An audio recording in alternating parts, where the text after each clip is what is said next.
Let's talk about hard money because I hear people say all the time, there's no one you can go to get loans on land. And it's certainly a few and far between, but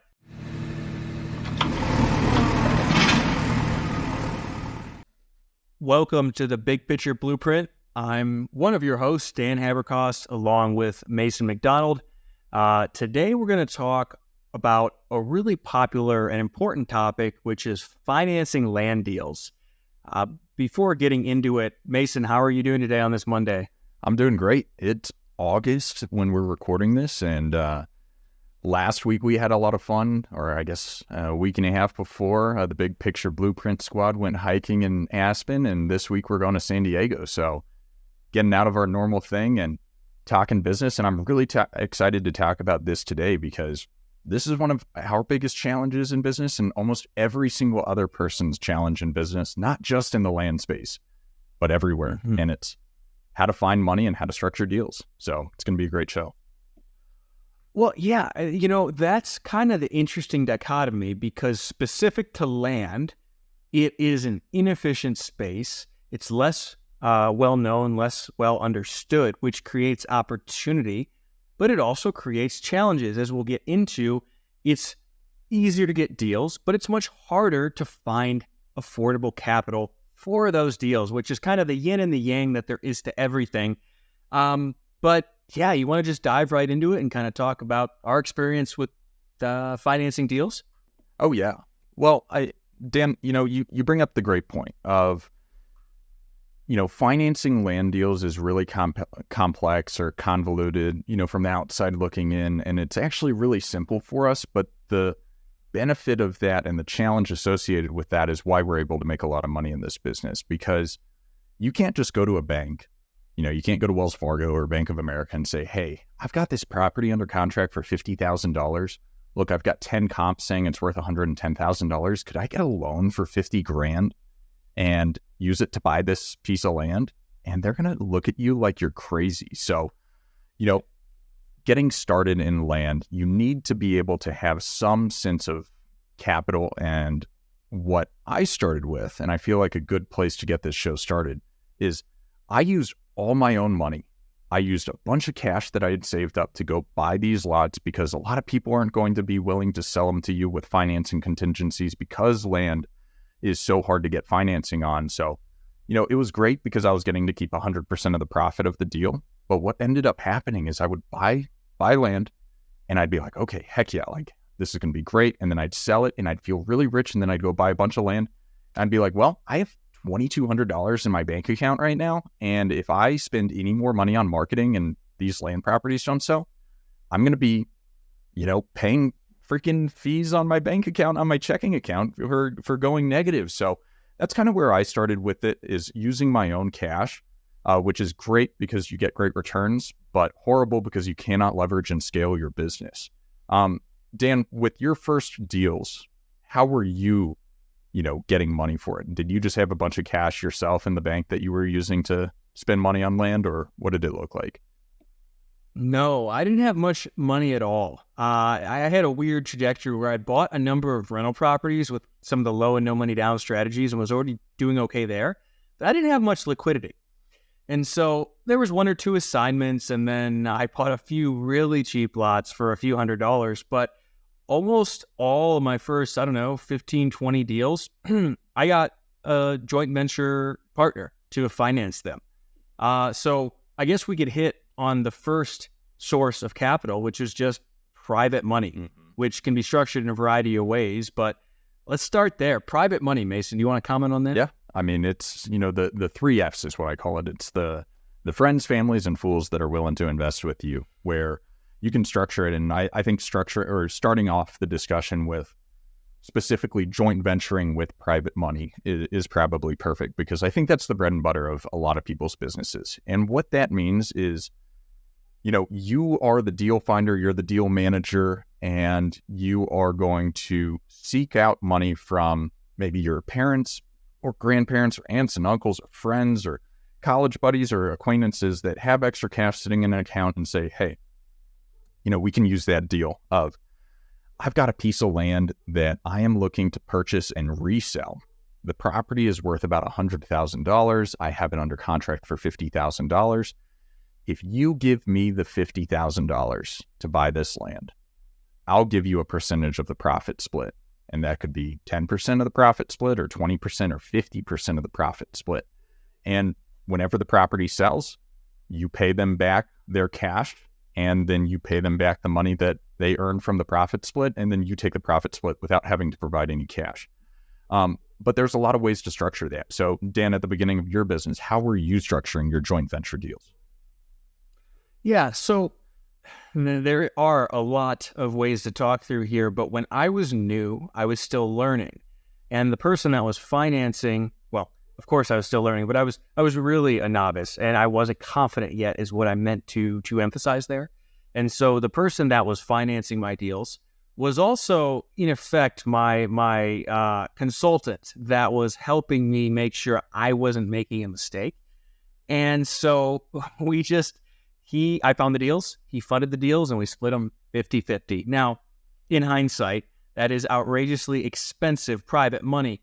But number one, it got me started, and it doesn't mean anything in hindsight. But number two, if you're new and not very confident in your ability to comp and be sure you're buying a good deal, that can be well worth it, giving away half the deal to have a second set of eyes. Number one, make sure you're purchasing a good deal that you think you are. And then number two, making sure you have no risk by putting up all the capital for you. So that's how I did it to start. Oh, yeah. Well, let's get into the nitty gritty of the contract, though. Okay, so was this a joint venture agreement between your land company and the individual? And for each deal, who was on the title? How was that structured? Was it, the agreement secured against the land? Walk me through what an actual joint venture agreement from a profit split standpoint looks like. My honest answer is I don't remember how I structured it, but yeah, the proper way to do this, especially if you're new, I shouldn't say proper, it depends on the person and what your comfortability with each other is like. But I've seen this, and I have done this myself a couple of different ways. I financed one of your land deals where we just have a contractual agreement and I don't have a lien against the property. I know you, I trust you. I wouldn't care, honestly, if we didn't have a contract. So that's one way. But if this is somebody you don't know well, maybe you only know them on a professional level, I would recommend doing an actual note and deed of trust where, just like the bank that finances your house and has a lien on your house until you pay off the mortgage, your lender gets a lien on the property that has to be satisfied in order for you to transfer title and sell to someone else. So that's how I would recommend doing it if you're new. Yep, that's a great way to do it. You have to make sure that your initial purchase agreement has the necessary language in it to make sure you can do those types of agreements.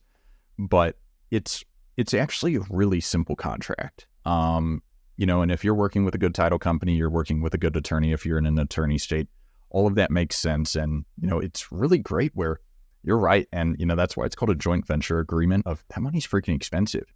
Where I look at some of the profit splits that I've done with my investors where they're getting like a 62%, 65%, sometimes 100% cash on cash return. And I paid out one, it was a 65-35 split. It was a very small deal, but I annualized the return, and the annual return on that money was over 11,000%, just because it was such a quick deal. But regardless of that, the idea that you now have someone else's money to put to work for you, so all of the profits that you're gaining from doing these profit split joint venture deals can go towards marketing, to go towards getting more deals, where it sucks because it's expensive, but it's also cool because you're able to help these friends and family members make a huge return that they would not be getting somewhere else. So I think that's a great way to outline kind of the joint venture partnership. And, you made the points of secured versus unsecured, on the loan or on the land and everything. But what about just a loan from private money? So we've got the joint venture from private money, but what about a loan from private money? What do those look like? Yeah, so I've done this a number of different ways. And of course, just like you, as we've gotten further along in our business, we're pushing down the rate that we're paying for money. And so I have a chunk of capital from one investor who gave me it just in perpetuity at 7% monthly interest. That's it. And so I pay her 7% on that capital every month, and I go and use it for whatever I might want. I know you've done it a different way if you want to talk to the loans you've done. Oh yeah, where it's just a promissory note. So I've got, friends and family members that, I talk to them and say, hey, would you rather just give me a loan? And, it's monthly interest payments. It's unsecured. It's called an unsecured promissory note. So it's not secured against anything at all. It's just a loan, which is why you can only do it with people you really trust if you're the one loaning the money. But it's really nice because they're like, oh crap, I'm able to give you $100,000 and I'm going to make $10,000 a year off of that without doing anything. And I just get these monthly pet checks or quarterly checks or however you structure it with the people. I don't even have late payments built in. It's very trustworthy people that are lending me this kind of money. And I think something that I'm going to kind of emphasize here is what we're talking about is partnering with people and getting loans from people. People aren't investing with us. And I think that's an important term to use because once you start getting into advertising for, hey, invest with me and you can make this return and all that kind of stuff, what you're doing is selling securities, and that's how you get the SEC involved, and that's how you're going to potentially prison. Not to, alarm anyone or anything like that. So you do have to be really careful. And, after listening to this episode or during listening to this episode, make sure to get legal advice on how you're structuring your debt or equity deals, because you can, go the wrong way, which is why this is the easiest way to get started of doing a joint venture partnership with someone or getting private money and doing a secured or unsecured loan where you can go online and get an unsecured promissory note agreement and use it with your friends and family. But make sure to get legal advice on this and not break any securities laws, because it's actually easier than you think to do that. Yeah, that's a great point, Mason. So I'm glad you threw that out there, but it is hard to go wrong with a JV agreement to start. So let's move on then. Let's talk about hard money, because I hear people say all the time, there's no one you can go to get loans on land. And it's certainly a few and far between, but you absolutely can get hard money loans. One of the early deals I did, I got hard money. I think I paid 1.5 points in origination and 11 or 12% interest. Maybe not, maybe 10 or 11% interest, which is really nothing. And I think it was a 9-month term max. And it was just a local hard money lender that I've used for new construction as well out of Denver. And so he is not alone. There are other hard money lenders that will do that. So back up a second. What are points? What is hard money? And, I'll make you define some other variables of what was the loan to cost or the LTC, and what was the LTV or loan to value on that land hard money deal, or on land hard money deals, if those are applicable. Sure. Okay. So points are just percentages. So 1 point of $100,000 is $1,000, 1%. So 1.5 points. And then, oh man, you're making me try and remember deals some years ago. This was a good one. I think I bought it at 10 or 11 and sold it at 40. So that one, I guess, loan to cost is how much are they loaning you of the purchase price? 100%, because it was such a good loan to value. Because I was buying it at 25 cents on the dollar. They were willing to give me 100% financing. And then, let's see, I believe that answered all your questions, but yeah, pretty straightforward. Yeah. They had a note and deed of trust on the property, just like we talked about earlier, turned around and sold it, and that was that. Pretty simple, straightforward deal. It's on limestone. There you go.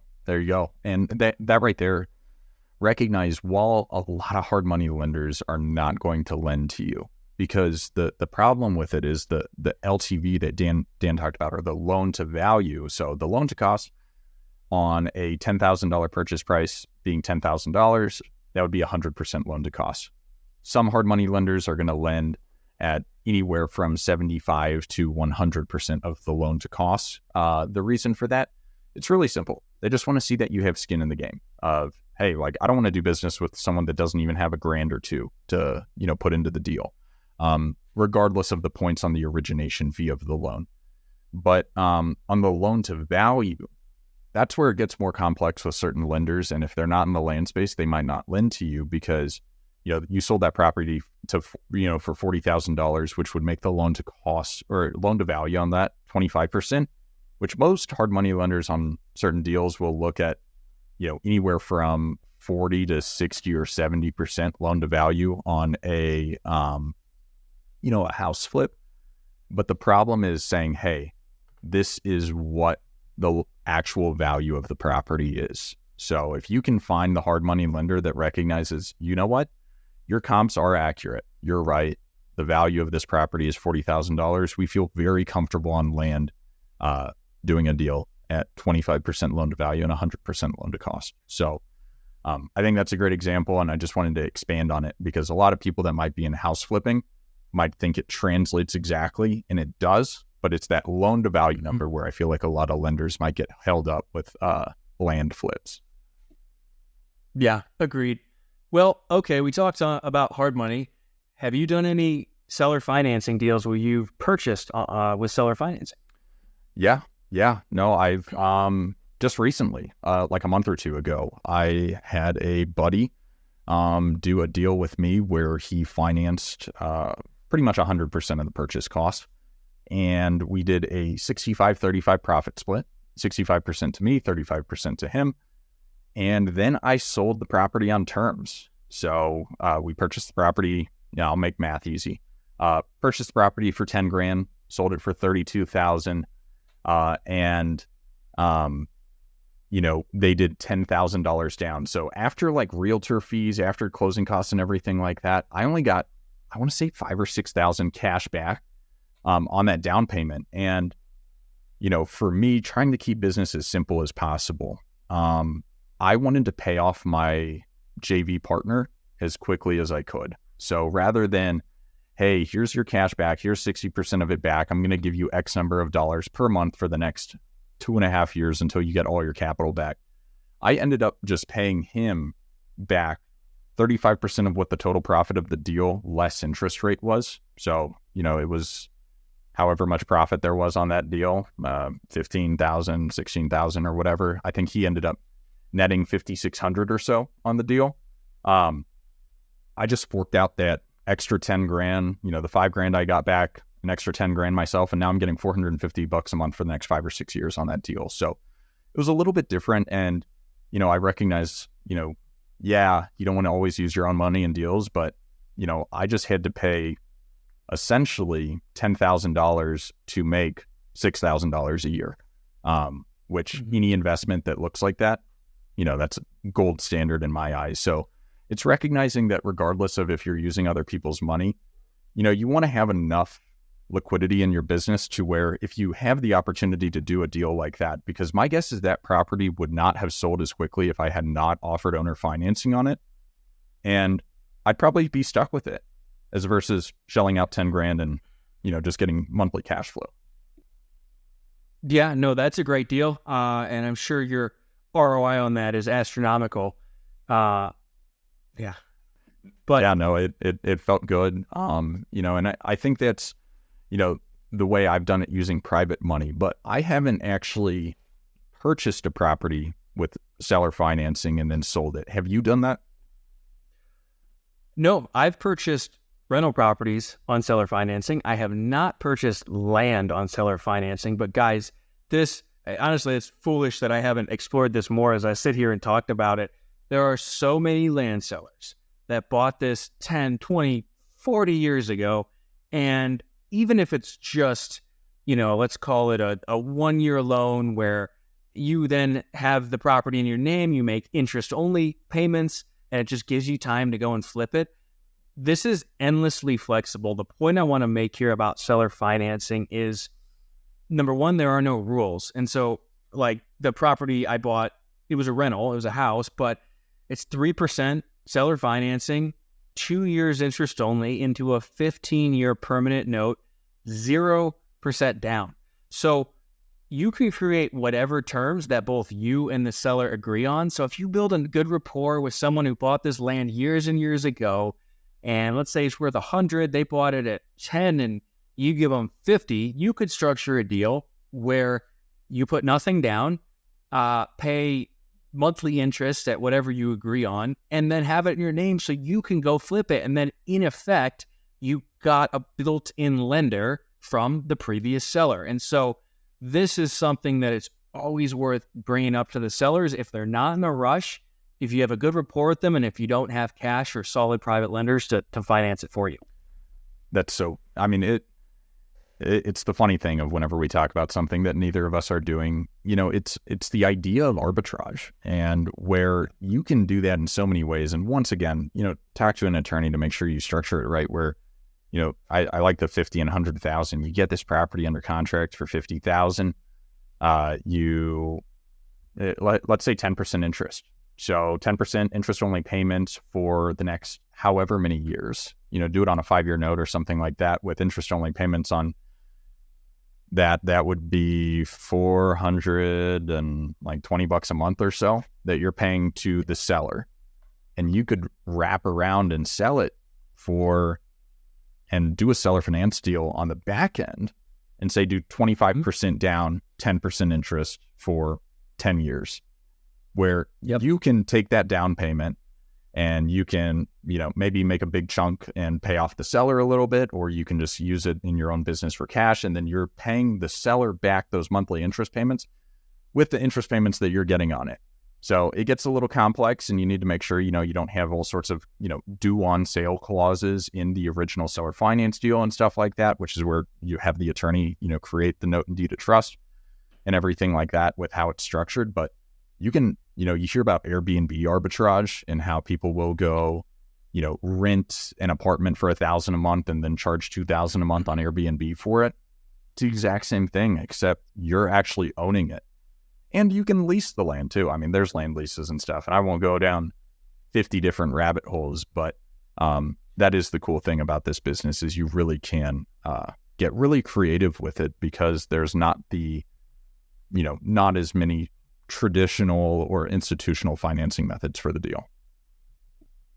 Yeah, no, agreed entirely. So let's move on. Beyond seller financing, you can get really creative. And so I can talk about the one we're working on right now. So this, in effect, is a way to joint venture with the seller. And so I've heard different terms for it, but let me kind of lay it out. And we're working through this right now. So this is a problem we're working on solving today. We have a lot. We have a lead on in North Carolina. The seller bought it for $168,000. He got a killer deal.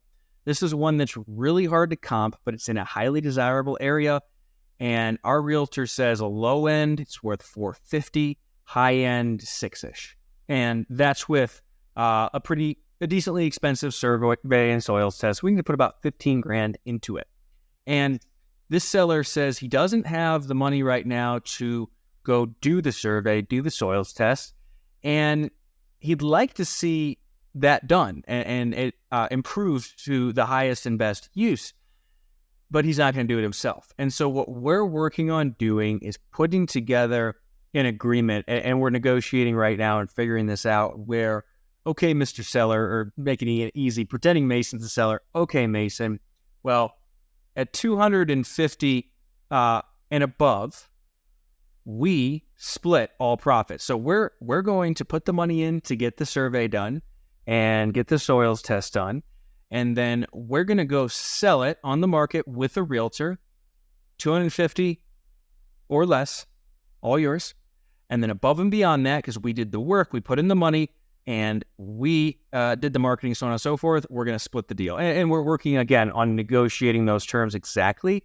But I've seen this done as far as the actual tactical contracts you use and how you take ownership and so on.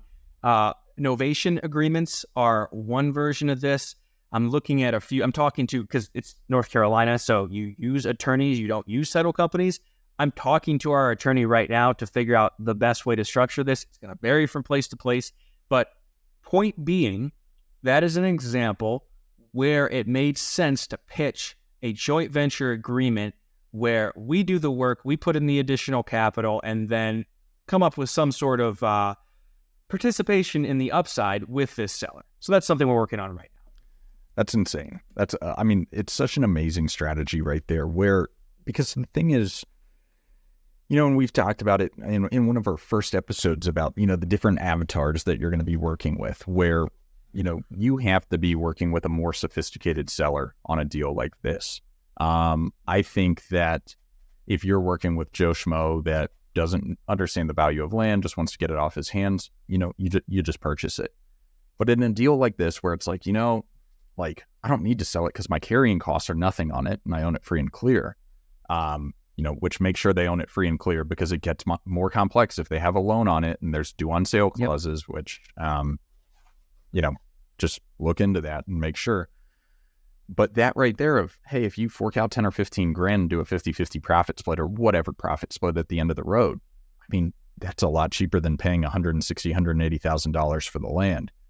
The seller ends up making more money and you end up making, potentially a little less money, but your basis on it is so much lower than having to figure out, if you were doing a profit split and had to do all this stuff. So it's another really creative strategy that you can use in leads that you might not have thought would work out, where, it's, I think about it, and I don't know realtor laws very well. I'm not a realtor, Dan's not a realtor, but, I think about this from a realtor perspective of generating leads and going out there and working with clients like this to get really great sales. But, say on this deal of this property that's worth $100,000, say the seller would do it for $75K and say, hey, well, what if we did a joint venture, and I worked with someone to do it and manage the entirety of the deal, and we could sell it for $100,000. We did, a 50-50 profit split, where on a deal like that, you think about it of, okay, there's 25 grand in potential profit. And then, so you take out 12 grand for realtor commissions and fees. So now you've got 13,000 in profit, where you're getting, on the deal that he was willing to sell for 75,000, he's now getting, 82,000. You're getting 7 grand on a deal that would have made you nothing. So there's a lot of ways to get really creative with financing it and having the seller be the financier.